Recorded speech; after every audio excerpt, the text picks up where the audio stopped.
नमस्ते अस्तु भगवान् विश्वेश्वराय महादेवाय त्र्यम्बकाय त्रिपुरान्तकाय त्रिकाग्निकालाय कालाग्निरुद्राय नीलकण्ठाय मृत्युञ्जयाय सर्वेश्वराय सदाशिवाय श्रीमन्महादेवाय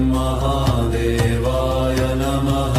ॐ नमस्ते अस्तु भगवान् विश्वेश्वराय महादेवाय त्र्यम्बकाय त्रिपुरान्तकाय त्रिकाग्निकालाय कालाग्निरुद्राय नीलकण्ठाय मृत्युञ्जयाय सर्वेश्वराय सदाशिवाय श्रीमन्महादेवाय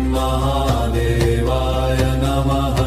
ॐ नमस्ते अस्तु भगवान् विश्वेश्वराय महादेवाय त्र्यम्बकाय त्रिपुरान्तकाय त्रिकाग्निकालाय कालाग्निरुद्राय नीलकण्ठाय मृत्युञ्जयाय सर्वेश्वराय सदाशिवाय